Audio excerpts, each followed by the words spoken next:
વાત કરીએ જામનગરની તો જામનગરના કાલાવડમાં ખેડૂતોની જણસી પાણીમાં પલળી જતા વેપારીઓમાં જણસી બચાવવા ભાગદોડ મચી ગઈ છે।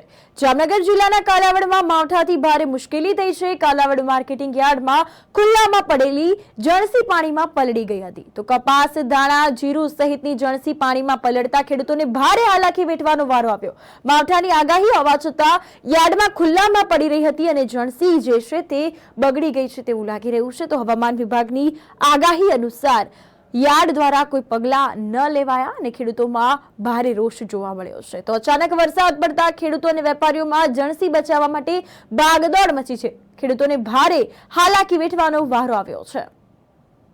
અંતર્ગત વાત કરવામાં આવે તો ખેડૂતો ભારે મુશ્કેલીમાં મુકાયા છે। અચાનક ઉનાળાની સિઝનમાં વરસાદ પડતા ખેડૂતોને રોવાનો વારો આવ્યો છે। મોંમાં આવેલો કોળિયો જે છે તે હાથમાંથી છીનવાઈ ગયો હોય તેવી સ્થિતિ ઊભી થઈ છે। તો માર્કેટ યાર્ડમાં ખુલ્લામાં જણસી જે છે તે પાણીમાં પલળી ગઈ છે। ખેડૂતોને ભારે હાલાકી વેઠવી પડી રહી છે। કપાસ, દાણા, જીરું સહિતનો જે માલ છે, જે પાક છે તે પાણીમાં પલળતા ખેડૂતોને ભારે મુશ્કેલી પડી રહી છે।